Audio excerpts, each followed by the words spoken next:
Gene Munster, to you, the guidance is going to be key. How big does the number have to be beyond what the street expects, the so-called whisper number? Yeah, Christina nailed it. It's 55.5 is kind of the whisper number for the guidance for July. The in-print number, 53.5.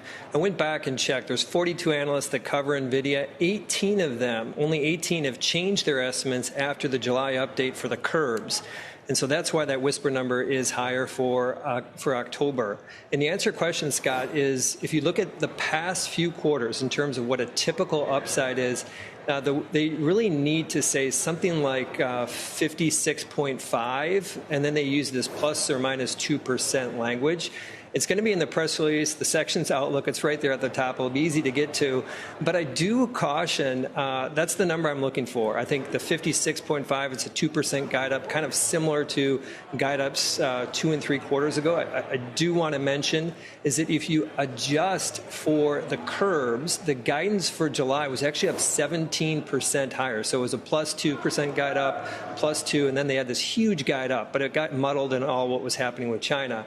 And my point is that that first number we see in the outlook section, that number that I'm expecting to be 56.5, there's so much context around it that we're going to have to wait for the call. How much of it is the H20? How much are they expecting the timing, or what's their timing for this new lower-powered Blackwell chip, Scott? And so when I put all this together, I think back to the Grinch, the noise. There is just an unprecedented amount of noise. We're going to have to wait through the earnings call to really start to parse what is going on with NVIDIA's business in the near term. Well, Mike, there's almost an unprecedented level of gains behind this stock, not only into a print over a reasonably short period of time, but in a longer period of time, as Bryn Talkington was mentioning earlier.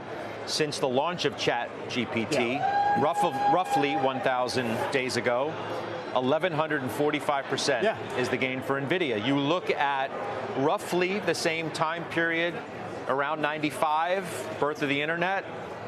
Not a Microsoft, not an Intel, an Oracle, or a Cisco. We're up even close to that. Well, and also coming off a company that already had pretty good size to it. So basically you're adding, let's say, $4 trillion in a relatively compressed period of time. You've added $2 trillion since early April.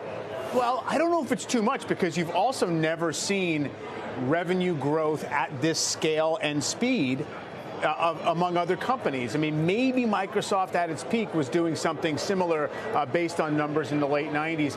I guess everything that Gene ran through tells me why there's almost no edge to this. The gaming of it in terms of what the normal guide up is and what the normal outperformance relative to buy-side whisper numbers makes it very tough to figure exactly how it goes from here. What I think is really important is, does the street take away from this the duration of this strong growth? Not just what the third quarter is going to look like, not what they have in hand, but just this idea of, do we have another year and a half when we can plug in these great growth numbers, or are we almost at a deceleration point? Don't know if we're going to get those answers today. I think the market is very comfortable, even though the stocks, obviously rebuilt all this value and it's not cheap anymore. It's in the low 30s of a forward PE, because the overall market has shown rotational resilience and an ability to survive even after a disappointing response by Nvidia stock on a quarter.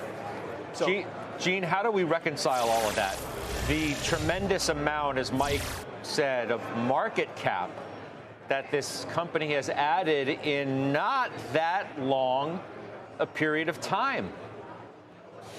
Well, I think I generally just don't look at that, don't look in the rearview mirror. There's been just a significant change in terms of how the world operates, and I think that that's representative. And I just want to add on to what Mike said. I mean, he really captured the headline here. It's about what the reading between the lines about what that means for next year, for fiscal 27, calendar 26. The street's at 29%. 2 weeks ago is at 27% growth. 3 months ago is at 22% growth.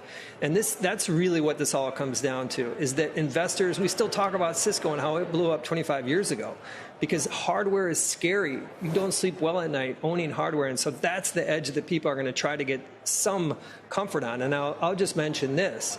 Is 3 months ago we talked, and I mentioned that we're in the third inning of the AI infrastructure build-out. Today, I think we're in the second inning. So I actually think I'm actually more confident, despite all these big numbers, despite the $4 trillion market cap. Now, I'm not saying it's going to trade up tomorrow, but I think that the takeaway when people read between the lines about next year is that those numbers, that 29% growth number, ends up being between 30 and 35% after the revisions.